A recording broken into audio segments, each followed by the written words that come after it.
Master your craft. The first person who ever actually told me about mastering your craft was a friend, Nabil.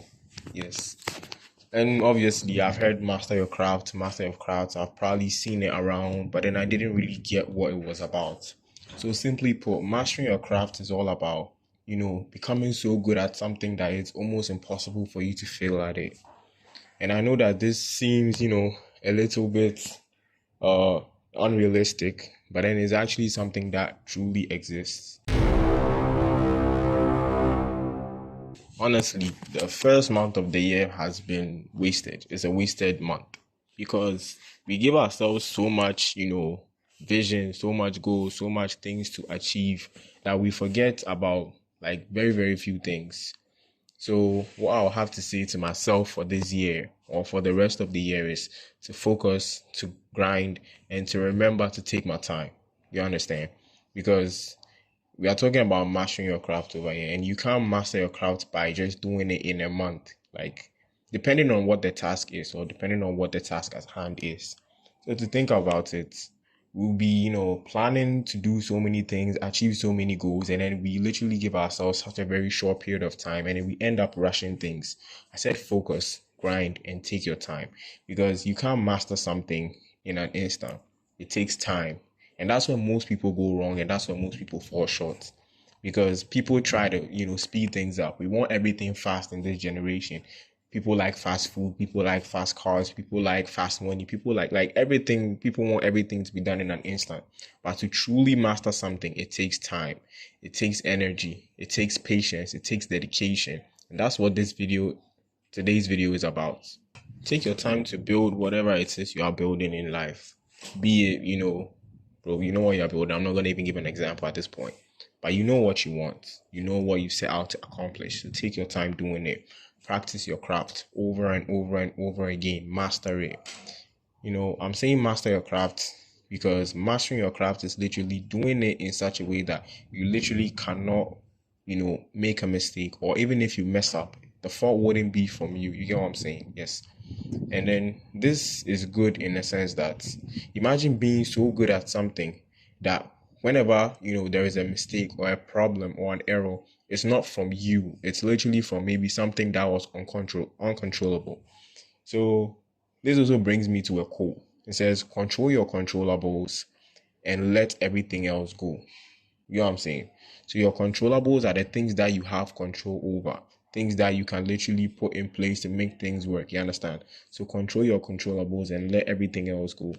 So in relation to mastering your craft, let me pick an example. What is out there that you want to learn? A normal vivid example and something that is really present in my life is maybe, let me say, be playing basketball. Okay, you can't just get up and say, okay, I'm going to play in a tournament without going through any form of training or anything like that. So you literally have to train probably every single day on whatever it is you want to train on. Your passing skill, your shooting skill, your playmaking abilities, all of those things. Like there's a lot of things you can actually focus on. And this is you mastering your craft. Every single player has his or her own play style. That's why not every single player is literally the same. You know what I'm saying? Plus maybe your natural born abilities, the things you're naturally born with. If you're taller, if you're shorter, if you're longer, all those things, they all factor into this. So in mastering your craft, look at the things that you have, like with you. What qualities do you have and how can you present them to actually help you to become better? All right, so if personally I was to prepare for a tournament, the things I would focus on would be shooting ability, passing precision, playmaking skill. You understand? Because as a point guard and on the shorter side of a point guard, I am like 5'9", 5'9", yes, 5'9". Around this height, I'm not gonna I'm not going to drive. I'm not going to, obviously I'll drive, but then like not a lot. And I'm not going to, try to play inside the paint because I'm a smaller guard. You get what I'm saying? And I've made too many basketball analogies, but I hope this literally makes you understand things a little bit clearer. You get what I'm saying?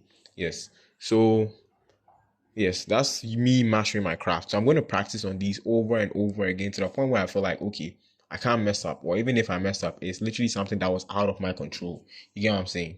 A friend once said, treat life as a game. And when he said this, most of us were like, yo, what the fuck are you saying? All that kind of stuff. But then his analogy was treat life like a game. If you were to play a game, what are the things you do before you play the game? You learn the rules of the game. What are you supposed to do? What aren't you supposed to do? Things that can affect you negatively and all those kinds of stuff. So in relation to this, treat whatever it is you're doing like a game. Learn the rules of the game. Learn how to go about things. If it's about making money, in whatever aspect you are planning on making money with, you understand? Learn the rules of that game, you understand? Understand them. Implement them in a way that it literally benefits you.